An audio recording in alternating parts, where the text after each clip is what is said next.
Good afternoon, everyone. I am Muriel Bowser. I'm the mayor of Washington, D.C. We are in one of the district's buildings, the Marion Barry building, and I am joined by members of my senior team, the city administrator for the district, Kevin Donahue, MPD's chief, the chief of police, Pamela Smith, deputy mayor for public safety and justice, Lindsay Appiah, the Deputy Mayor for Health and Human Services, Wayne Turnage, and the Director of the D.C. Department of Human Services, Rachel Pierre. So I am here today. For those of you who are new to covering us, we are providing a situational update on the surge of federal resources in Washington, D.C. This will be a longish update. We're going to go through many slides giving you a state of affairs, and then we will have time for questions. I always want to remind people and give you a quick little primer of who we are in Washington, D.C. We are, unlike any other place in America, not quite a state, not exactly a city. We function as a city, county, and state. More than 700,000 Americans live here. We have a greater population than 2 states, and we fulfill all of the responsibility of citizenship. We pay federal taxes. In fact, we pay more per capita than most places, and we get back less.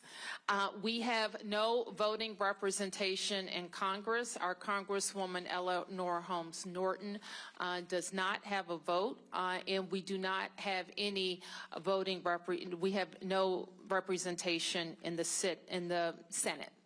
The district was granted home rule by the Congress in 1973, giving us the ability to govern ourselves, but leaving the Congress and the president approval authority in many aspects of our budgets and laws.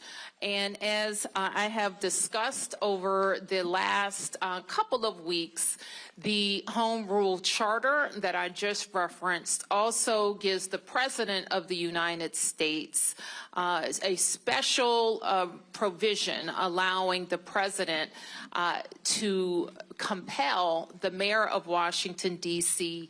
to provide MPD services for federal purposes if the president declares an emergency.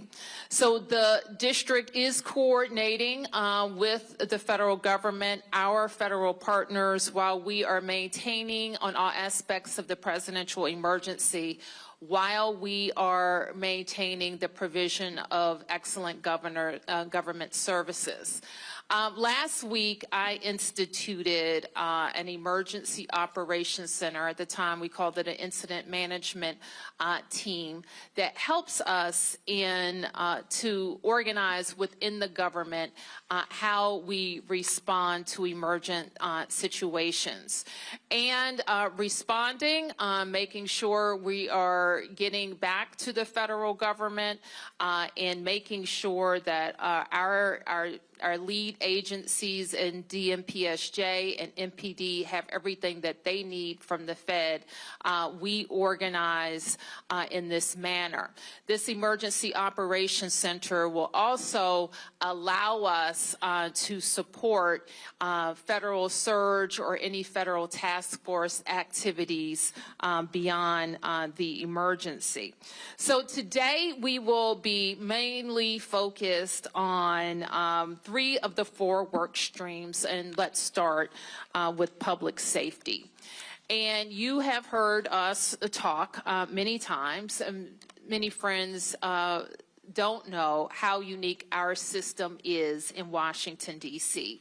So when we talk about the criminal justice system in D.C., it's not a local system. So unlike any state or city, our city ecosystem for public safety combines local responsibility and federal responsibility. As you see, the Metropolitan Police Department, the brave men and women who protect us, of course, our city government. The D.C. jail is where people who have been arrested are held pre-trial. The federal system includes supervision of people before they go to trial. The federal government and the United States Attorney is responsible for all adult prosecution. Youth prosecution is a local responsibility belonging to the Attorney General for the district. The courts are federally appointed judges. And then when we talk about detention and incarceration, D.C. jail will hold some people, and other people will go on to serve the remainder of their sentences at federal prisons in the Bureau of Prisons. We detain our youth with the DYRS. All of probation, both for adults and for youth, are a federal responsibility. I'd like now to talk about something you've also heard me talk about, and there's been some debate in our local press about what's happening with policing in D.C. and the number of police that we have in particular. So we wanted to give you a long view about where we are with the number of police, and we can talk a little bit about where I think we need to go. And Kevin and Lindsay, if you want to jump in to talk about the trajectory of policing, police hiring. Sure. I'll talk about the long view, and Deputy Mayor Pia will sort of talk about the past few years. So this chart shows an arc that dates back about 30 years. The first portion, you see a steady rise to try to drive towards 4,000 officers. That was achieved in 2008. Then you see a period of about 10 or 15 years where it undulates up and down, often for different reasons. There was a recession in 2008 to 2010. Budgets were cut as a result, and you see the numbers slide down. Then a push to build it back up to 4,000. Then there was a retirement bubble, largely from folks hired 25 years prior in the late 80s, early 90s. So it slides down to 3,700. Then we put in place very specific hiring and retention strategies, and you see it go back up. It undulates back up towards 4,000. The difference now is that you see a departure from that trend up and down between 4,000 and 3,700 that you saw over the past 10 years. Starting in 2020, that began a steady decline. Part of this was a national trend where it was just more difficult to hire law enforcement. Part of it was the result of choices that we made in D.C. around the budgets in 2020, and subsequently around the laws that govern policing that would make D.C. and MPD a less desirable place to come if you're a young person considering that career and you have choices between where to become an officer, whether it's local or federal. And I'll have DM Pia talk in more detail about what we've seen the past few years. Sure. So as the city administrator said, there's been a number of things that have affected our sworn staff, and we've, on the executive side, have worked to try and address those issues, because what the mayor has maintained is that we always say the path to 4,000, and so we believe we need 3,800 to 4,000 officers. And so some of the work that we've done in the past several years, you can see when we started to see more significant decreases, more attrition than those coming in, is working with council to rebalance our ecosystem towards accountability, because we know that certainly affects police as well. When people commit violent offenses, we say they need to be held. There's a lot of work that goes into actually effectuating arrests in the district, and so we want an environment where police know people will be held appropriately accountable.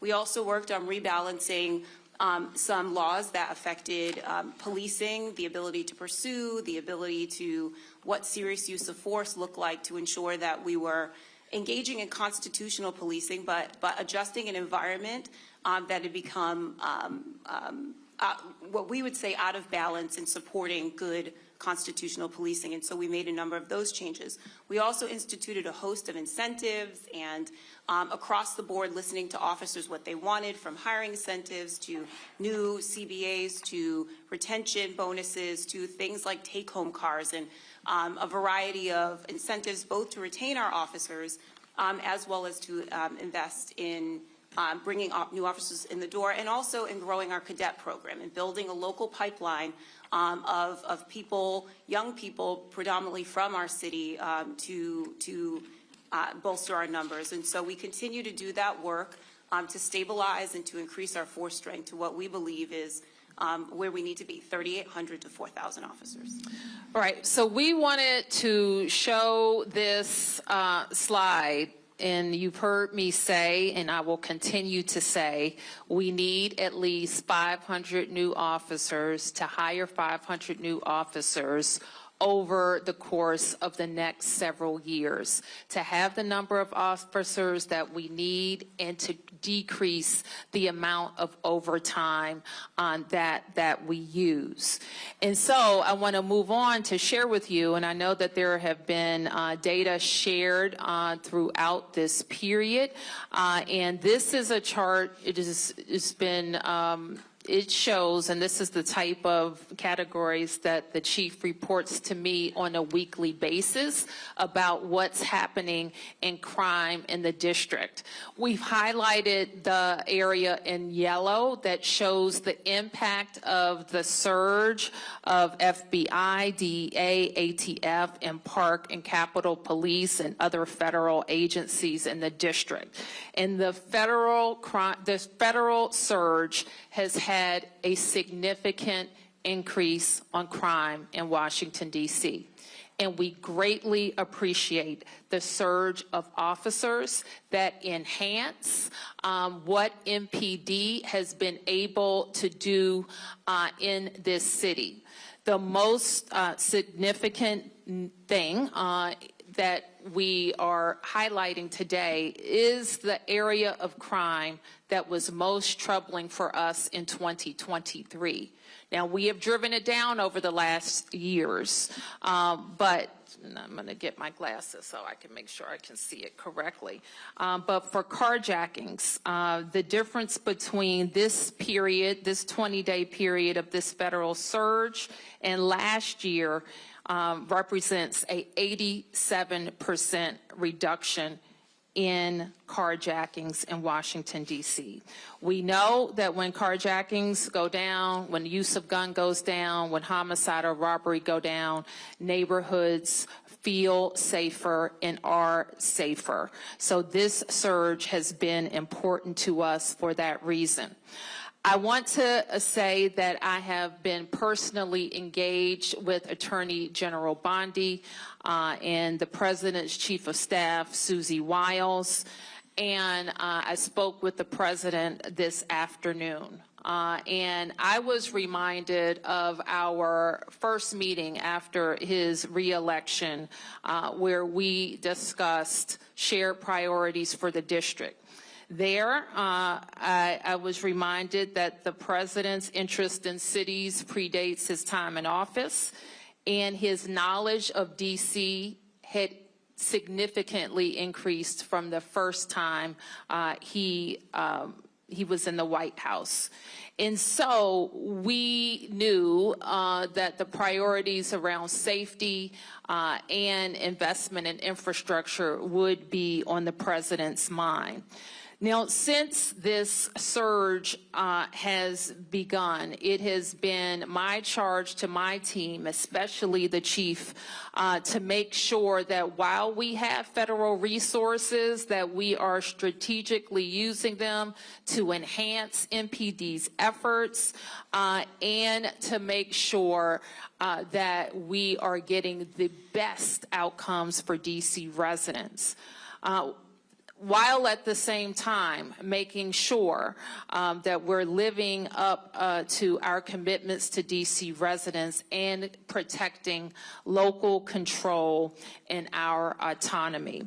So we'll say a little bit more about what has worked and what we think needs to change. But before we do that, we're going to say a little bit more about the beautification efforts in D.C. So let me first say how proud we are of our city and how beautiful and green our city is. When people visit our city, they comment on how green it is, how wide the avenues are, how many trees we have, how great our parks are. And it is an effort that we take great pride in as city officials. Our teams, of course, include DPW, DDOT, DGS, Parks and Rec, and our teams work with federal partners. The map you see, I think all of the red is federal parks, and like many things in Washington, there is a mix of local and federal responsibility, and the red spaces that you see are major federal parks as well as pocket parks throughout the district.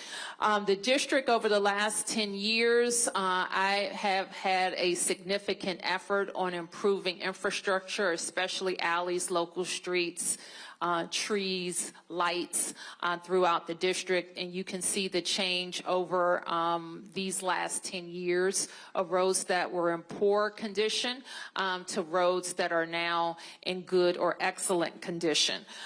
We will, though I don't know much of the details, we will be supportive of the President's $2 billion request to improve infrastructure, especially federal infrastructure in the district. So I want to move on now to talk about homelessness and our efforts to help people who are experiencing homelessness, who are in encampments, or who are on the street. I wanted to share a little data about our experience over the last couple of years. We do a point-in-time count every year. This point-in-time count showed that just over 5,000 people were experiencing homelessness in D.C.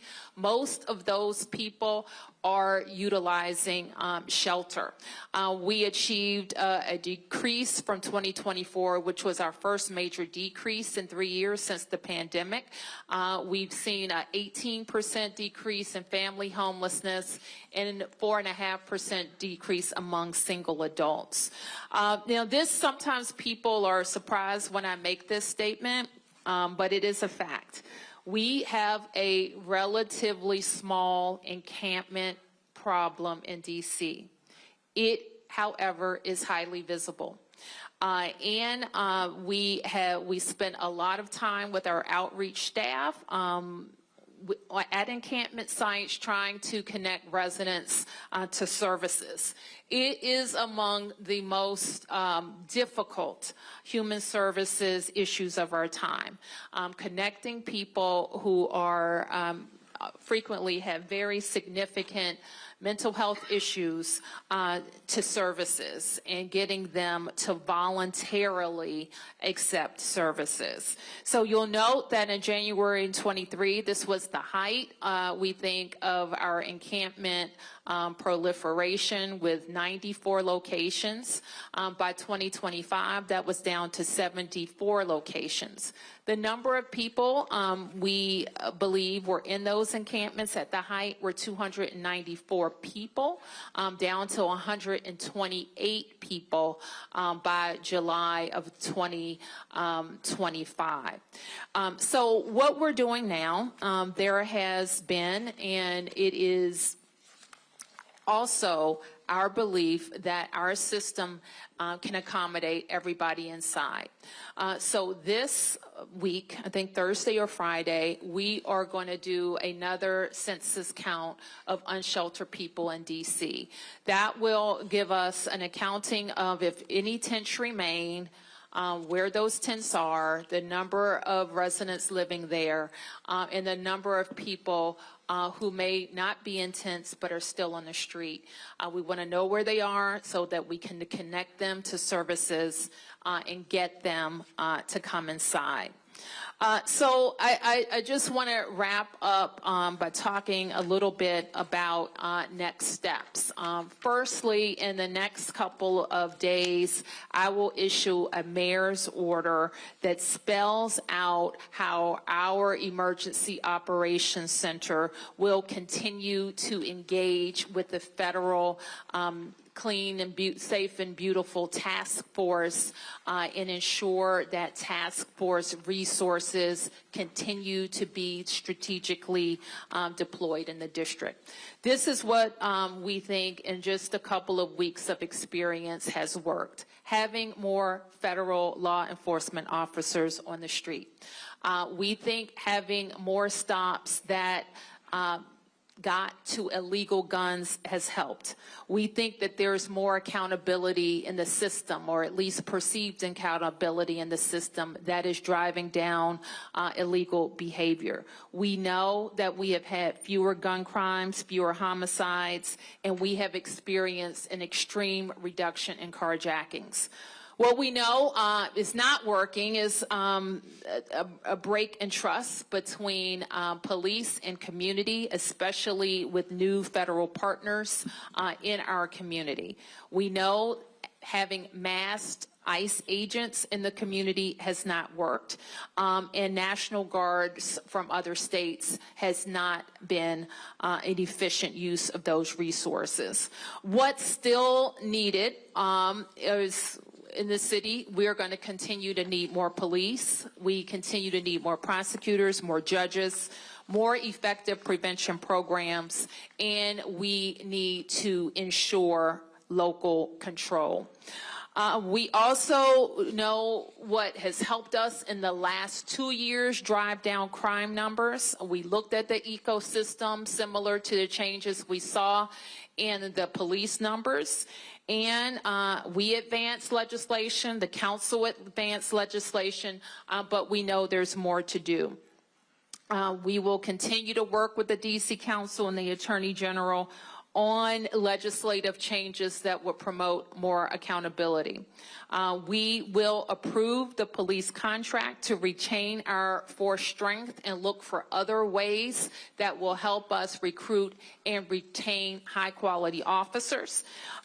We will offer a hiring and retention bonus to help us shore up our path to 500 new officers.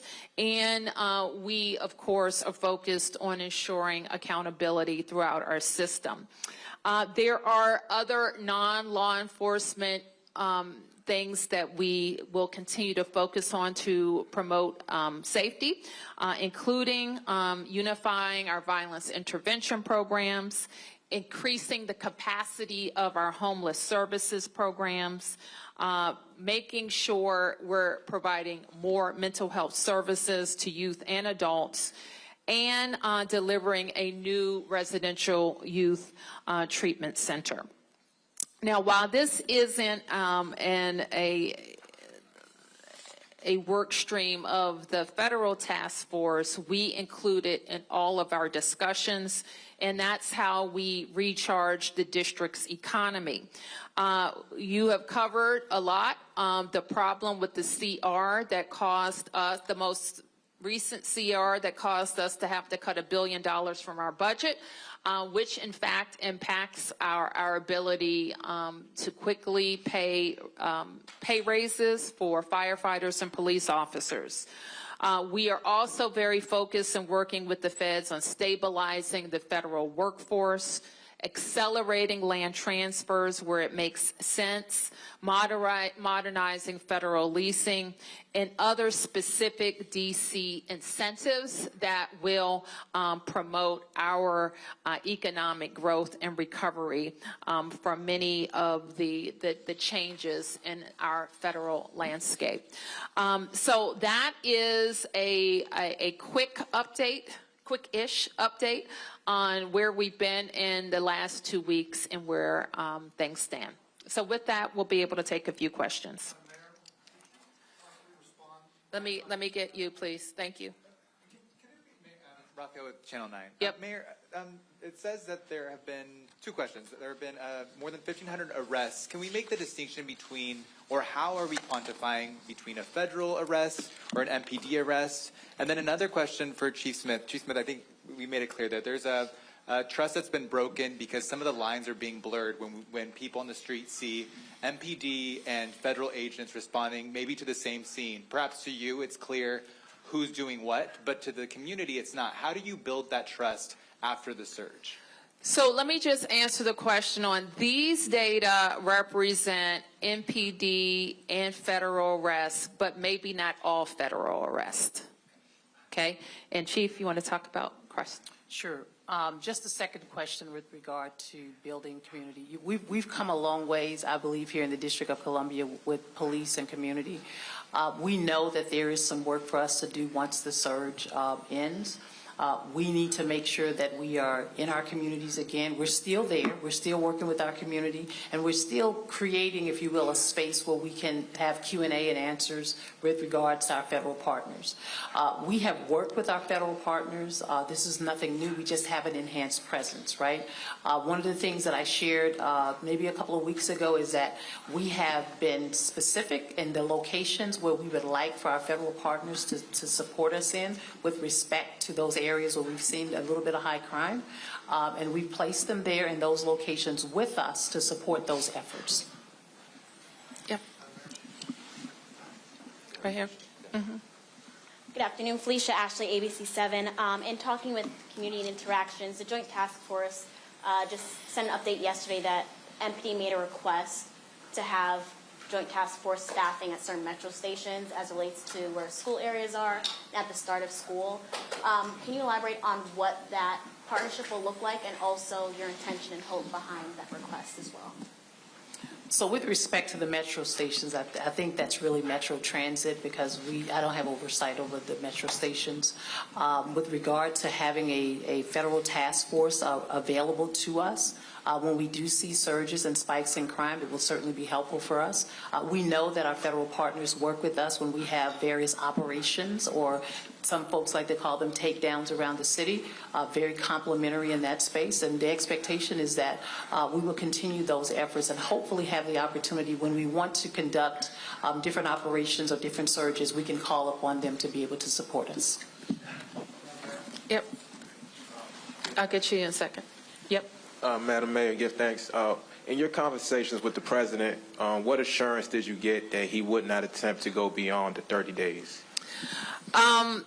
That was not something that I discussed with the president, but with the Attorney General Bondi, and we will continue to work on how our Emergency Operations Center and the Federal Task Force can work together. Yep. Earlier this week, activists were out front of the D.C. courthouse during arraignments that lasted well into the night, about 100. My understanding is a good portion of them were no-papered.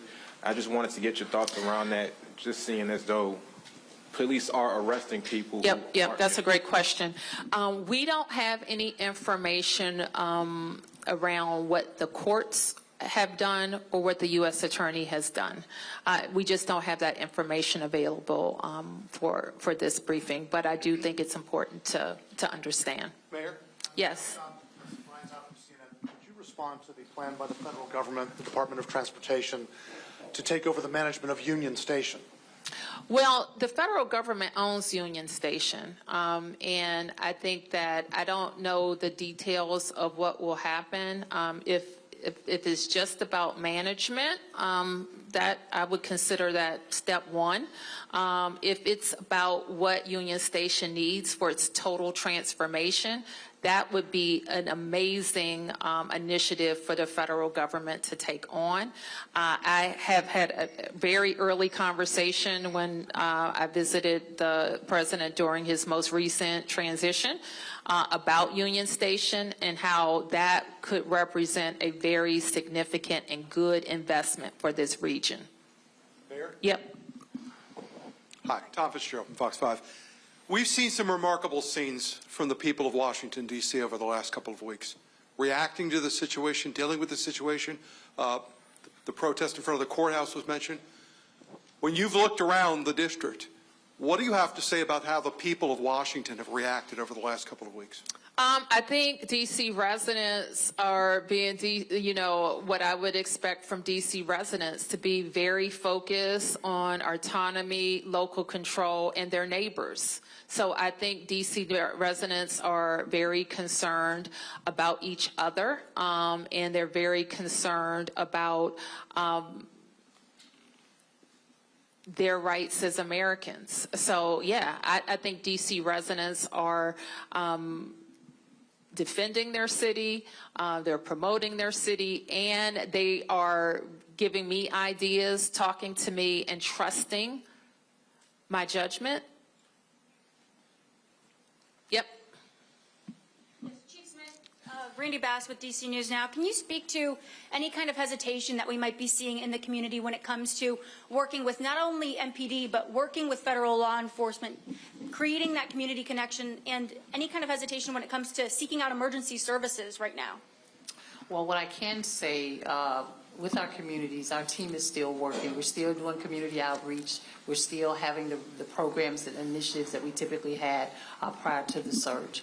I mean, clearly there is some hesitation, obviously, with some of our community members, which is very important to me that my team, myself, that we are educating our communities on the relationships that we have with our federal partners. Again, I'll emphasize that the relationships are not new, right? It's just an enhanced presence. And what we want to do is to make sure that we're educating our communities how to engage with law enforcement when they come in contact with law enforcement for any reason. And we still want our community to reach out to us, right? Because like I said, MPD, the Metropolitan Police Department members are here. They're doing a fantastic job every single day in the community, and we want our communities to continue to have that trust with us when it comes to different type of activities that's going on that we need to know about.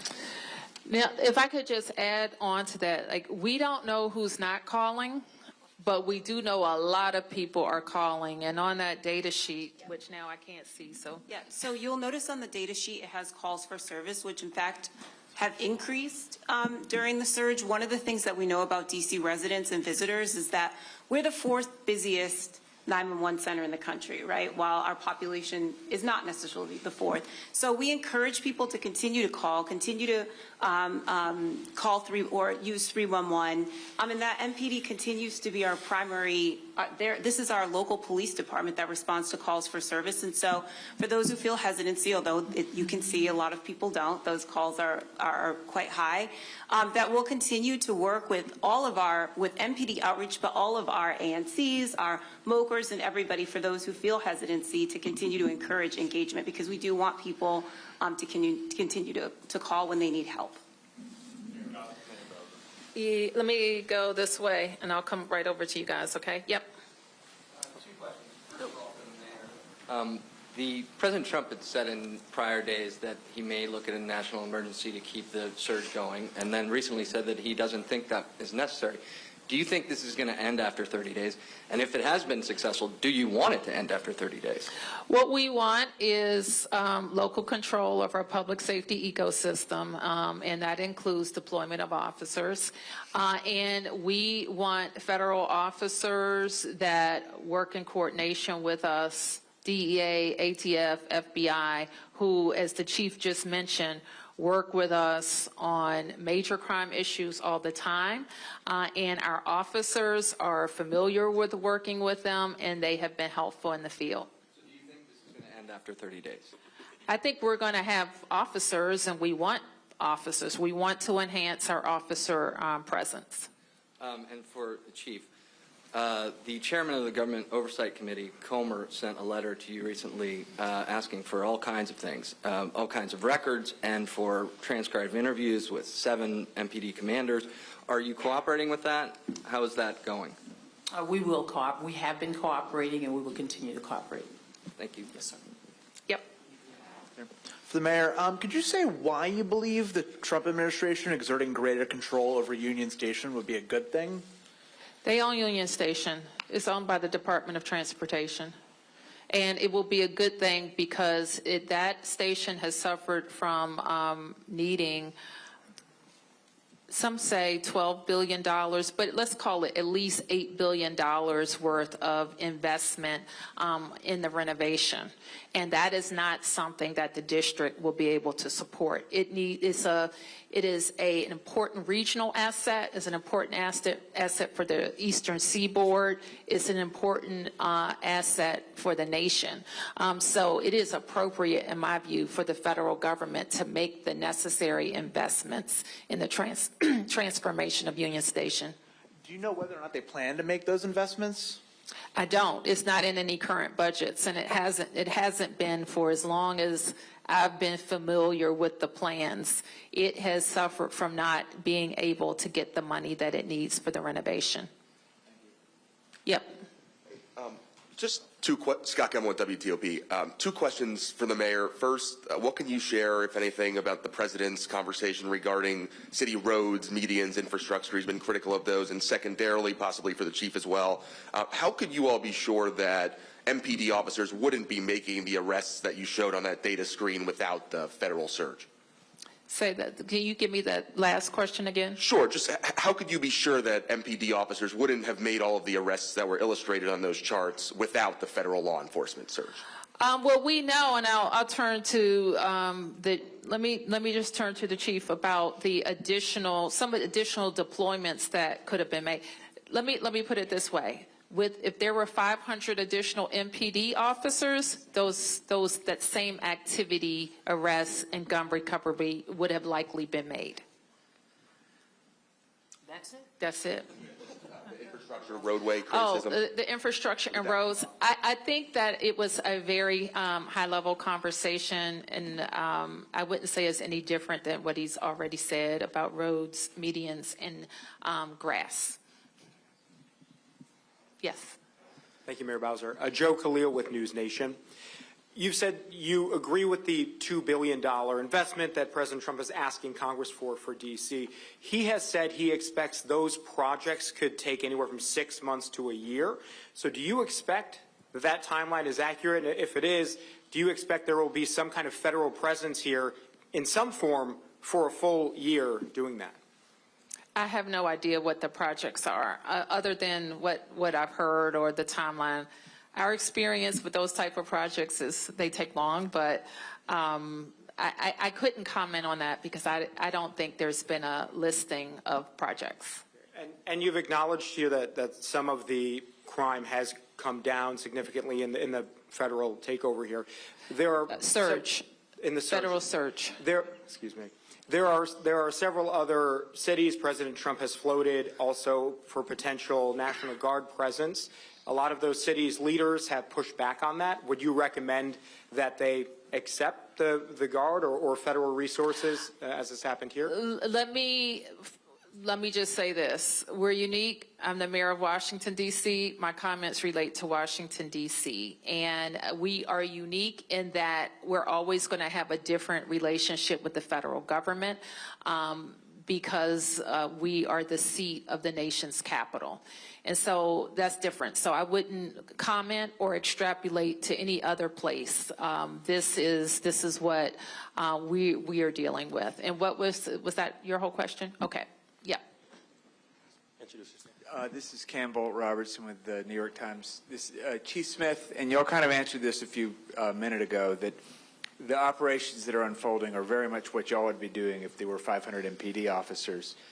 But given, you hear a lot of folks in some of these neighborhoods who feel, a lot of stops and searches, what's in your pocket, all this kind of stuff, and these are strangers, they don't recognize them, they're not local police.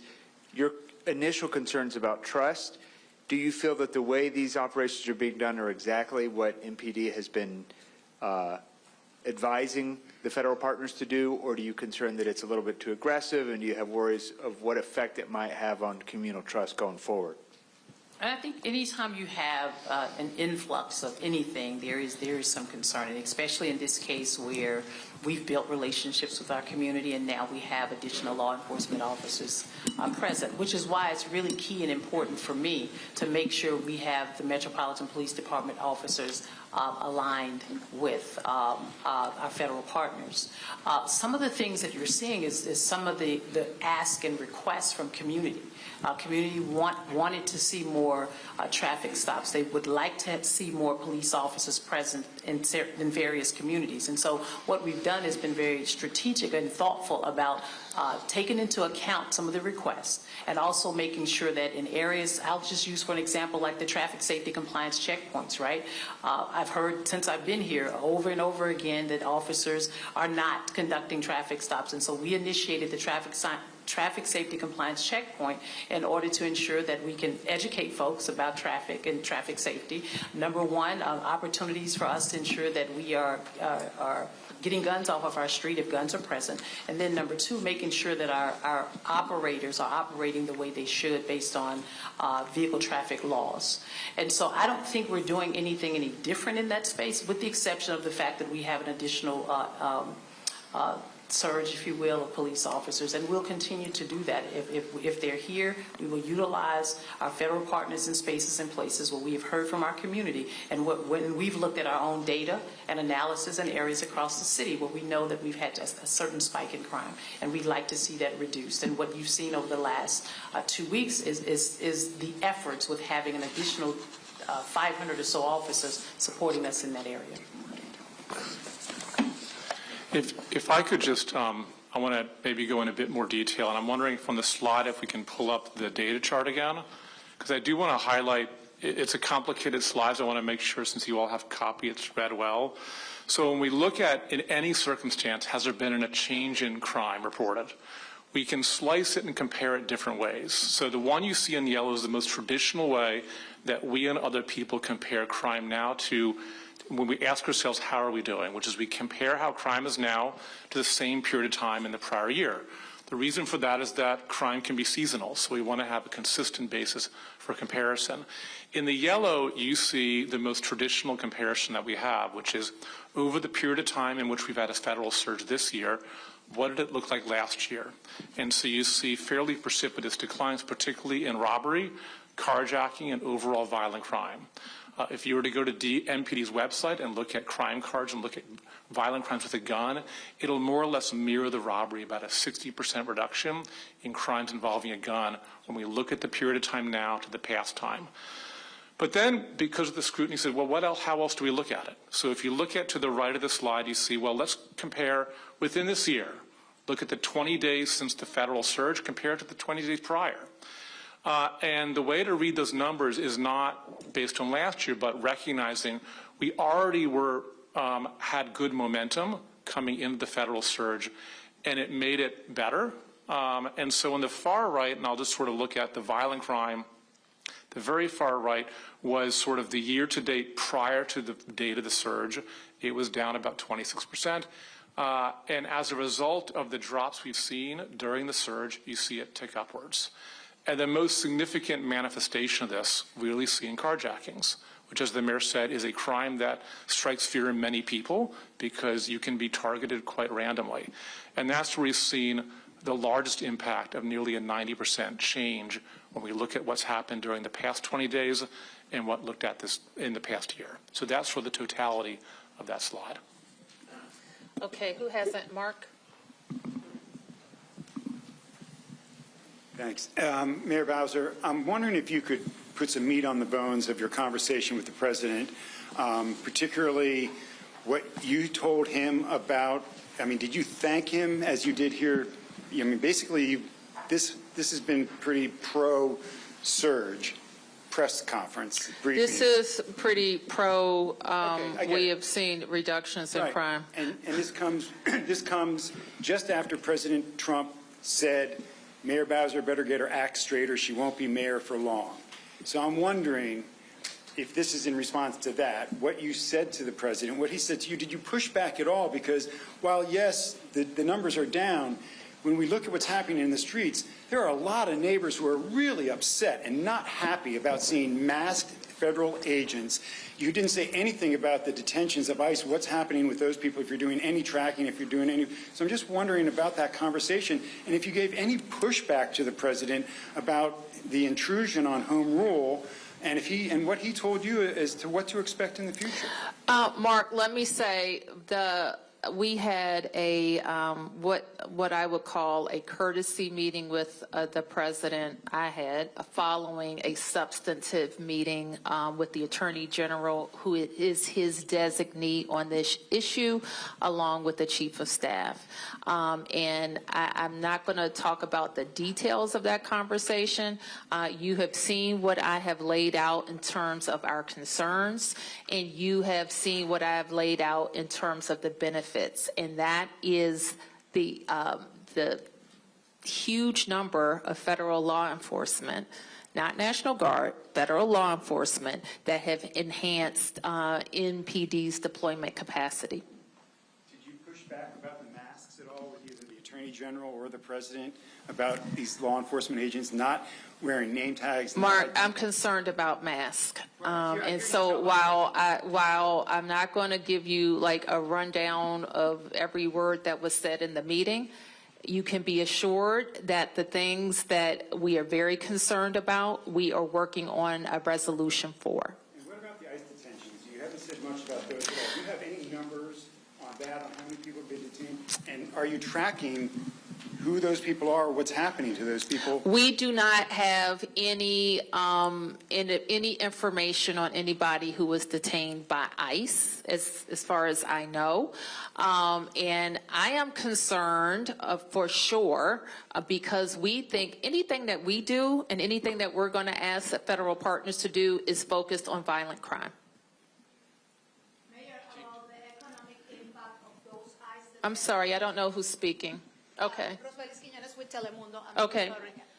About the economic impact of those ICE detentions within covering families who are losing their homes, they are losing their jobs due to the fear, due to the immigration enforcement. What can you tell us, and what can you tell the Hispanic community and the immigrant community? Well, I'm devastated by people living in fear. I think you know very clearly how I feel about our nation needing comprehensive immigration reform, about the Congress establishing a pathway to citizenship for hardworking people who came to this country for a better life and who are not criminals, who are law-abiding.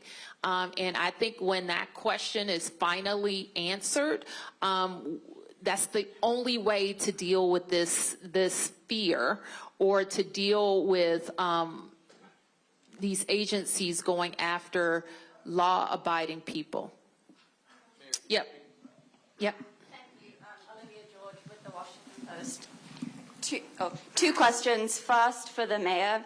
Under the Home Rule Act, what specific requests have been made for MPD services by the federal government, and how have those requests been communicated? Oh, we wouldn't be able to enumerate them here, but we do have a way of kind of centralizing requests. And one for Chief Smith, related to what was just asked. In what capacity is MPD assisting ICE with immigration enforcement? Based on the President's executive order, we are supporting the ask of the Metropolitan Police Department to support our federal partners in this effort. Yep. Mayor, thank you. Josh Chapin at Channel 7.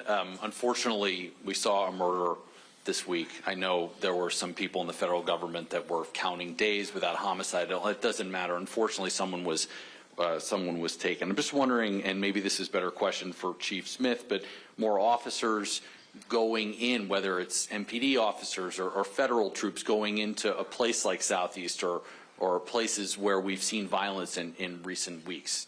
Is that on the docket? Is that on the agenda to put more officers there? Well, talk about deployment, Chief. Yes, we do have officers deployed in all of our areas